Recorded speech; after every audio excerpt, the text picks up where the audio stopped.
Die geloof waardeur ek lewe, saamgestel uit die geskrifte van Ellen White. Moenie mismoedig raak nie. Het ek jou nie beveel nie, wees sterk en volmoed, wees nie bevrees of verskrik nie, want die Here jou God is met jou, oral waar jy heen gaan. Josua hoofstuk 1 vers 9. Nadat die tyd in 1844 verbygegaan het, het 'n aantal broers en susters in 'n vergadering vergader.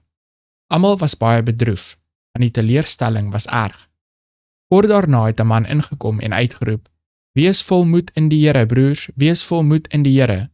Dit het hy oor en oor herhaal, totdat elke gesig gegloei het en elke stem in lof tot God verhef is. Vandag sê ek vir elke werker vir die meester, wees vol moed in die Here. Sommige kyk altyd na die aanstootlike en ontmoedigende eienskappe, en daarom oorval ontmoediging hulle. Hulle vergeet dat die hemelse heelal wag om hulle tot seëninge vir die wêreld te maak, en dat die Here Jesus 'n nimmer eindigende skatkamer is waaruit mense krag en moed kan put. Daar is geen nodigheid vir moedeloosheid en angs nie. Die tyd sal nooit aanbreek wanneer die skaduwee van Satan nie oor ons pad gewerp sal word nie.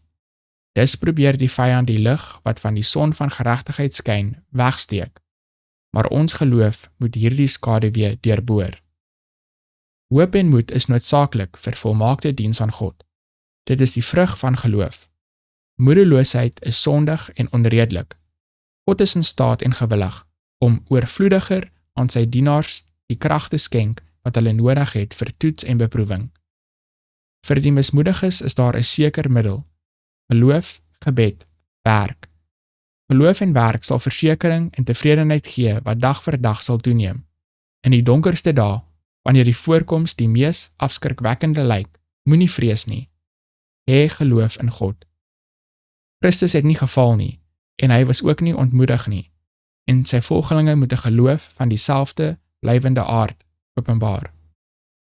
Hulle moet aan niks wanhoop nie, en op alles hoop. Met die goue ketting van sy ongeëwenaarde liefde het Christus hulle aan die troon van God gebind.